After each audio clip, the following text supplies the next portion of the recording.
Hello and welcome, I am Thomas Porteous and you're watching NewsX World. Let's take a look at some of the top stories.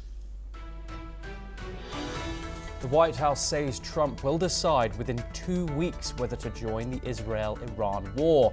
This comes as Iran's foreign minister meets with European counterparts as nuclear talks open in Geneva. Meanwhile, over 200 are injured in Israel from Iranian strikes. Hezbollah chief Naim Qassem says the group is not neutral and will act as it sees fit amidst what he calls Israeli-American aggression. His warning comes despite US pressure to stay out of the escalating conflict. Gaza's civil defense reports 72 dead in the region, including 21 near an aid site amid ongoing Israeli fire and bombardment since dawn on Thursday. Israeli troops say they fired warning shots at suspect in the Netzarim corridor, but they say they're not aware of any injuries. Kyiv and Moscow carry out a new prisoner swap under the Istanbul deal, mainly involving wounded or ill soldiers from both sides. Ukrainian President Zelensky shares images of freed troops, many held since early 2022, while Russia says its prisoners of war will receive treatment. China slams Britain for sending the HMS Spey through the Taiwan Strait, calling it a provocation meant to cause trouble. Taiwan dismisses China's claim to the waters and orders heightened alert amid growing military tensions. Thailand's Prime Minister Paetongtarn Shinawatra will visit an army chief she called an opponent in a leaked call as she tries to contain a deepening political crisis. The meeting comes amid public backlash and coalition turmoil over her remarks. A US appeals court says Trump can control the National Guard troops in Los Angeles despite objections from California Governor Gavin Newsom. The panel ruled his actions were lawful even without rolling orders through the state governor. In Niger, 700 armed men launched a deadly attack in Banu Bangu, killing 34 soldiers and wounding 14, the defense ministry says. The attackers arrived in cars and motorbikes in what officials called a cowardly and barbaric strike.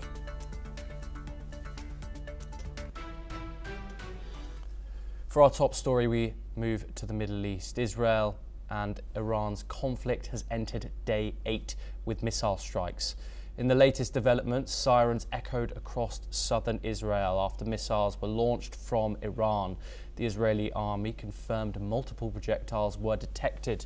Defense systems swung into action to intercept them. Israel urged civilians to seek shelter immediately. US President Donald Trump will decide in 2 weeks whether America will join the fight. The White House confirms there's still a chance for diplomacy. However, it also warns that Iran could build a nuclear bomb in just a couple of weeks. Here's what the White House press secretary commented. Regarding the ongoing situation in Iran, I know there has been a lot of speculation amongst all of you in the media regarding the president's decision-making and whether or not the United States will be directly involved. In light of that news, I have a message directly from the president, and I quote, "Based on the fact that there's a substantial chance of negotiations that may or may not take place with Iran in the near future, I will make my decision whether or not to go within the next 2 weeks." That's a quote directly from the president for all of you. Israeli Prime Minister Benjamin Netanyahu says Israel is changing the face of the world through its war with Iran. He claims over half of Iran's missile launchers have been destroyed and repeated, and that all help is welcome to wipe out Iran's nuclear sites. Here's what the Israeli Prime Minister had to say. איום שלהם, אנחנו משנים, וזה אמרתי ביום השני של המלחמה, אמרתי, אנחנו נשנה את פני המזרח התיכון. ועכשיו אני אומר לך, וגם לצופים שלנו, אנחנו משנים את פני העולם. Meanwhile, in Iran, internet and telephone services have been shut down across the country. The Iranian government claims the blackout is needed to protect against possible Israeli cyber attacks. In diplomatic pushes, US Secretary of State Marco Rubio met the UK's David Lammy. Both agreed Iran must never acquire a nuclear weapon. And Lammy now heads to Geneva for crucial talks with his French, German, EU and Iranian counterparts. Hezbollah's chief says the group will act as it sees fit in the Iran-Israel war, adding they are not neutral in the conflict. Tensions soar across the region as relentless airstrikes show no sign of slowing down. We're now joined by we move to now in a related development. Global reactions are coming in. The US Special Envoy for Syria, Thomas Barrack, warns that Hezbollah's intervention would be a very bad decision.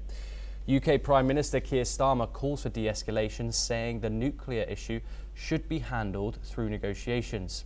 Here's what the UK Prime Minister said. We need to de-escalate this.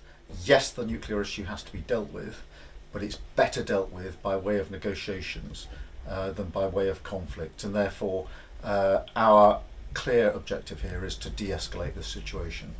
Russia's foreign ministry warns the US against any military action on Iran, calling it dangerous and unpredictable. Here's what the spokesperson for the Russian foreign ministry commented. Поддерживать цели урегулирования вокруг иранской ядерной программы при должной опоре на международное право, принцип равной и неделимой безопасности, а также при взаимном учете и выверенном балансе интересов. Хотели бы особо предостеречь Вашингтон от военного вмешательства в ситуацию, что стало бы крайне опасным шагом с поистине непредсказуемыми негативными последствиями. Furthermore, French far-right leader Marine Le Pen insists Iran must never obtain a nuclear weapon, not under its current regime. Let's hear what Le Pen had to say. Territoire national, les intérêts de la France sont ma seule boussole. Voilà, les intérêts de la France sont ma seule boussole et en l'occurrence, l'intérêt de la France est incontestablement que l'Iran, à tout le moins, ne possède jamais, en tout cas sous ce régime-là, la bombe nucléaire. Déjà, c'est la première des choses. Et pour l'instant, les éléments qui sont portés à la connaissance des uns et des autres laissent planer le risque qu'ils puissent détenir la bombe nucléaire et accessoirement s'en servir. Australia closes its embassy in Tehran and tells staff to leave, citing security risks. Norway says it's in touch with its embassy in Israel amid rising regional tensions. The Middle East crisis continues to trigger global diplomatic moves and warnings as Iran-Israel escalation enters a critical phase. We're now joined by Daniel Wagner, CEO of Country Risk Solutions, located in Portland, USA, to discuss this in more detail. Daniel, thank you very much for joining us. We open this segment with a statement from Caroline Leavitt saying that Trump is going to make his decision here to whether to get directly involved in this war within the next 2 weeks. Israel has said it's destroyed most of Iran's air defense systems. How much will American involvement actually add to this war, and will it be equal to the escalation that it might cause in the region? Well, first of all, I think the decision has been made for America to proceed with bombing Fordo. I think the issue is, will the diplomacy work in the interim? And if Iran sticks with its previous position, which basically said there will be no unilateral withdrawal, no unilateral stopping of what it's doing, and it won't surrender, well, then the US will end up proceeding. So I don't know how Iran expects that it's going to, first of all, change its position, and secondly, get to the finish line in the next 2 weeks. That's one issue. Back to your question, Thomas. I think if the US ends up simply bombing Fordo, then I don't think that it will necessarily lead to a large or significant increase in hostilities throughout the region. Iran understands clearly that between Israel and the US alone, it is far outgunned, far outnumbered.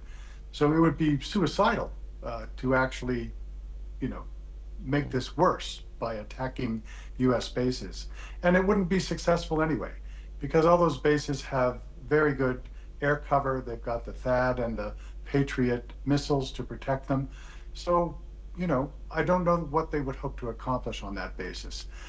I don't expect that the US would go beyond Fordo at this point in time, because the Israelis have done so much already and have expressed a desire to continue to do that until the job is done. So they really basically just need the Americans for Fordo. Daniel, Benjamin Netanyahu has been claiming that Iran is extremely close to developing a nuclear weapon for the past 3 decades. Not only that, Trump's national security advisor Tulsi Gabbard said as early as March the 25th this year that Iran is not currently building a nuclear weapon. Trump then said that he didn't care what his own national security advisor said. Why is this? What are your thoughts on the certainty that Israel and America have that Iran is building such a weapon? Very clear, Thomas, that the Israelis are certain that it's building a weapon. And if you look at the number of centrifuges and the amount of work that's gone into their nuclear program since the cessation of the JCPOA by Trump in his first administration, it's dramatic. And there can be no doubt about what their ambitions are. Whether they've actually reached the stage where they've got, 90% purity and can actually make a bomb, I suppose is a separate question. From the Israelis' perspective, it's pretty clear. They aren't going to wait to find out. And I think Trump basically agrees. Whether his national security advisor, whether there's consensus among the US intelligence community, I suppose is another issue. At this point in time, we've crossed the point of no return. There is no turning back. So either the US gets involved and it does what it needs to do, or the Israelis are going to do as much as they can do without perhaps completely destroying Fordo. This also raises a question of just how successful the bunker buster bombs from the US will be. I'm not sure if your viewers are aware, but it has never been used in live military exercises. It has only been used in the past for testing. So in a way, one would think that the Americans are also incentivized to actually test this thing in a live situation to see if it actually works. And it may take several tries to do it. Daniel, how much do you think domestic politics is going to have on Trump's choice? I mean, you have the sort of the new wave MAGA Republican movement, who have said, Marjorie Taylor Greene, who said they did. People like Tucker Carlson, that interview recently went viral with an old school Republican hawk who said that he wanted the war. Where you have the MAGA movement who are saying that they want to stay out. Trump made a campaign promise to take America out and stop these forever wars. How much do you think domestic politics, American politics, is going to have to do with Trump's decision whether to get involved in this war or not? Yeah, you're referring to that interview with Ted Cruz of Texas, I believe. There is plenty of discord in America over this issue. And there are plenty of people in the Congress who are mighty concerned about whether this is going to be breaching the War Powers Act if, in fact, Trump proceeds without getting congressional approval. And I suppose part of the purpose of this theoretical 2-week timeline is to determine whether or not congressional approval is going to be taken and whether it can be achieved. Now, that won't stop Trump from doing what he wants to do if at the end of the day, congressional approval is not achieved, because if his mind is made up to do it, he's going to do it. And the infrastructure to proceed is actually proceeding now. You may be aware that there are a large number of refueling tankers that have been relocated to Europe and along the way in the Middle East. There are a number of B-2 bombers which have been situated outside their home base in Missouri. So the stage is certainly set. And my guess also is that I don't think that it's going to take 2 full weeks in order for this to play out. It's going to be pretty easy to see pretty quickly whether the Iranians are serious about what it is that they're trying to achieve with these discussions in Geneva and Oman. And either it's going to look like it's going to move somewhere pretty quickly, or I think, Trump will probably just say this is a waste of time. Daniel Wagner, thank you very much for joining us on the program. Always a pleasure to get your insight. For our next story, we stay in the region where Israeli strikes have killed at least 72 people in Gaza, according to the Palestinian Civil Defense Agency. The agency says 21 of those killed had gathered near central and southern aid distribution points. Civil Defense spokesman Mahmoud Basal confirmed that the death toll rose due to ongoing bombardments since dawn.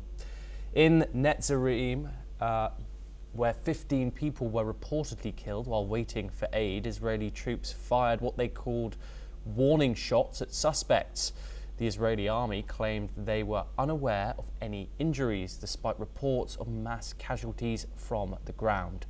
The attack comes amid growing fears over civilian safety as aid access remains limited in war-torn Gaza. We're now joined by Adrian Calamel, who is a terrorism scholar, and he's located in New York, US. Adrian, thank you very much for joining us once again on the program. Adrian, these reports of Palestinians being killed by Israeli fire are constant, 21 of them in the past 48 hours.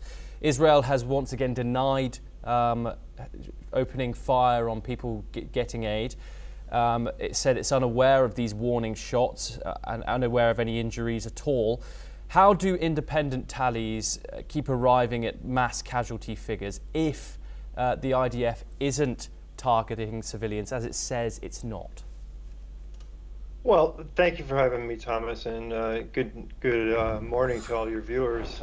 Really, if you break out the numbers and you look at it, they just don't add up with the mass casualty numbers that are presented by Hamas, and then the claim that they're civilians or they're whatever it may be. They're inflated and then they're attributed to individuals that are civilians. If you really look at this war, for a war where the opposition hides behind the civilians, I mean, this may sound gruesome right now, but the casualty rate is 0.9 civilians to 1 Hamas member, 1 terrorist. Now, if you look at the American campaign, Iraqi campaign, PMF campaign against Mosul, to liberate Mosul from ISIS, there were 600 fighters holding down. There were 600 fighters holding 60,000 people down, and that was a 1-to-60 race. That was Adrian, sorry, I was just wondering where that stat had come from. You mentioned a 0.9 civilian killed to 1 terrorist in Gaza. Go to IDSF, Israel's Defense Security Forum, and you can find it another. And if you break down the numbers, the population and the number of battalions that were in Gaza and the number of male fighting individuals who are of age, the numbers align. They align to a 1-to-1 ratio at best. So this is an Israeli-led. This is Israeli-led. Is that correct?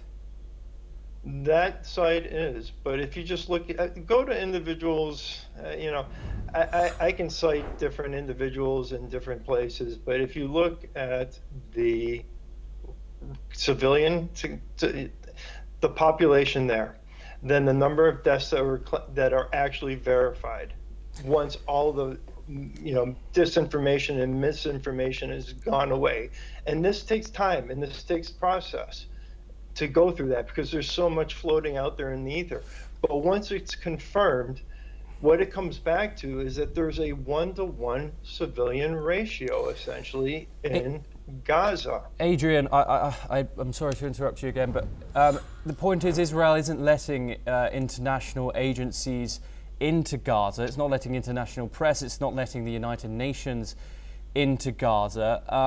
The Israeli information has been proved wrong in the past before, as well as obviously Hamas. This is why information is very hard to trust. So if we cite it as fact and bear that in mind.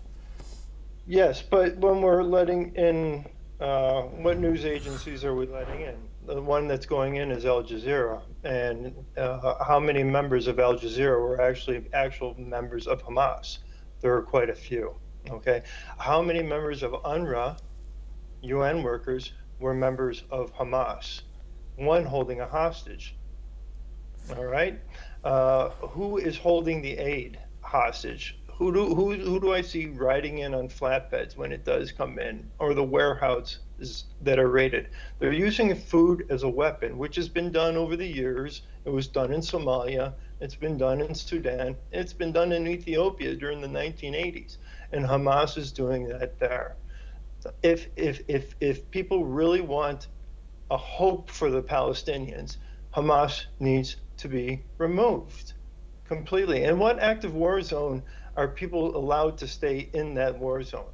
Why hasn't there been a place to resettle them in an area such as the Sinai for a temporary period to finish the military operation? Adrian, critics Why hasn't that been done? Adrian, critics would also say that Israel is also weaponizing aid distribution. They have a select number of points available to get aid. Some people say they are displacing civilians by using this strategy in the Gaza Humanitarian Aid Foundation strategy. And one can't distract themselves from these reports of fire, and you can't take away from the images that we constantly see of this aid distribution points, of stampedes of people, desperate people running to get aid. What are your thoughts on the Gaza Humanitarian Foundation? Do you think it's been successful? Who's delivering the aid, number one? Where's the bottleneck? What's happening once the aid comes in? Because then it's beyond distribution, okay? Then it becomes into Hamas-controlled territory. Who's doing the reporting on the ground as far as there's been issues with Israel blocking the aid? Is this coming from like Francesca Albanese from the UN Special Rapporteur? Or is this coming from a true organization that's on the ground and actually verifying this? You know, a lot of this has been politicized, unfortunately, and it's at the expense, once again, of the Palestinian people. What the Palestinian people, if they want a future and peace in that region, in Gaza, it's get away from Hamas. And we've seen protests from the people rising up and denouncing Hamas, but it gets put down because they have a monopoly on violence against the people. Adrian Calamel, thank you very, very much for joining us on the program. We have run out of time there. Thank you, Thomas. We move on over to Europe for our next story, where Ukrainian President Volodymyr Zelensky has appointed Hennady Shapovalov as the new commander of Ukraine's land forces. The move comes after General Mikhailo Drapatry resigned following a deadly Russian strike on a military training base in the southeast. President Zelensky announced the appointment through a presidential decree on Thursday. Shapovalov previously served at a NATO coordination center in Germany and led Ukraine's operational command south. In his nightly address, Zelensky praised Shapovalov, NATO's experience, and said it would help drive reforms in the armed forces. Drapatry, meanwhile, has been reassigned to lead Ukraine's Joint Forces Command as a part of a broader military restructure. Now we move over to Southeast Asia, where Thai Prime Minister Paetongtarn Shinawatra is set to visit an army commander she called an appointment in a leaked phone call as she battles to defuse a crisis threatening to topple her government. This comes after the Prime Minister was forced to make a public apology as anger flared over the call with former Cambodian leader Hun Sen that appeared online. In a leaked phone call, Paetongtarn was heard discussing an ongoing border dispute with Hun Sen. During their discussion, Paetongtarn referred to the Thai army commander in the country's northeast as her opponent, a remark that sparked fierce criticism on social media. The Thai Foreign Ministry summoned the Cambodian ambassador on Thursday to deliver a letter complaining about the leaking of the call. After the leak, the Prime Minister's main coalition partner quit. She faced calls to resign or hold an election, throwing the kingdom into a fresh round of political instability as it seeks to boost its spluttering economy and avoid US President Donald Trump's swinging trade tariffs. Here's what the Thai Prime Minister said. ไทยพี่น้องประชาชนนะคะคนไทยทุกๆคนที่มีในเรื่องของกรณีที่มีคลิปเสียงหลุดออกมาระหว่างที่ดิฉันคุยกับผู้นำทางกัมพูชานะคะก็จริงๆเป็นเรื่องประเทศไทยค่ะเพื่อมายื่นหนังสือประท้วงนะคะเพื่อแสดงความผิดหวังอย่างยิ่งต่อการกระทำของผู้นำกัมพูชาค่ะอันนี้จริงๆทั่วโลกไม่มีใครทำแบบนี้นะคะที่ผู้นำคุยกันไม่ว่าจะเป็นประเทศใหญ่ๆที่มีการตกลงกันหรือมีการพูดคุยเจรจาใดๆเนี่ยรัฐบาลไทยนะคะก็กับกองทัพนะคะก็ขอแสดงความรับผิดชอบในเรื่องของการปกป้องอธิปไตยนะคะที่เรากำลังดูแลร่วมกันนะคะแล้วก็ขอยืนยันอีกครั้งว่าทางรัฐบาลกับกองทัพเองเป็นหนึ่งเดียวกันก็อยากให้พี่น้องประชาชนเป็นหนึ่งเดียวกับเราด้วยนะคะ Today in the Indo-Pacific, Chinese President Xi Jinping has met with New Zealand's Prime Minister Christopher Luxon in Beijing, marking their second meeting. According to reports, the two discussed the necessity of a stable region and reduce tensions in the Indo-Pacific. Moreover, during the meeting, the Chinese president told the New Zealand Prime Minister that there are no historical grievances or fundamental conflicts of interest between the two nations. The meeting came after it was announced yesterday that New Zealand had paused nearly $20 million in development assistance to the Cook Islands over its recent dealings with China. In February, Cook Islands Prime Minister Mark Brown visited China and signed a strategic partnership spanning areas from deep-sea mining to education scholarships, but excluding security ties. New Zealand says the Cook Islands did not properly consult on the documents ahead of the signing, thereby breaching the agreement between the two countries. Now we move over to Africa in western Niger, where a deadly militant attack has claimed the lives of 34 soldiers. The Defence Ministry confirmed the strike took place on Thursday in the town of Bani Bangu, near the border with Mali. The assailants, described as several hundred armed mercenaries, arrived in 8 vehicles and over 200 motorbikes. In a statement read on state television, the ministry called it a coward and barbaric attack. 14 other soldiers were reported injured. Niger's forces responded by killing dozens of the attackers and have sent reinforcements to the area. Grounded air units are now carrying out search operations to locate remaining terrorists. The Bani Bongo area sits at the dangerous cross-border zone shared by Niger, Mali and Burkina Faso, a region long infested with jihadists linked to Al-Qaeda and the Islamic State. Niger, ruled by a military junta since 2023, continues to grapple with growing extremist violence following the expulsion of French and US forces. Let's take a listen in to the ministry statement being read out on state television. Les forces de défense et de sécurité ont immédiatement réagi. Des renforts ont été ainsi déployés sur zone et une opération aéroterrestre de ratissage a été engagée afin de traquer les auteurs de cette attaque. Le bilan s'établit comme suit. Côté ami, 34 martyrs parmi les forces de défense et de sécurité et 14 blessés qui ont été pris en charge par les services médicaux compétents. Côté ennemi, plusieurs dizaines de terroristes neutralisés et des moyens roulants détruits suite à la prompte réaction et aux frappes des vecteurs aériens. Well, that's all we have time for, and we will continue to bring you more news updates from around the world. Thank you.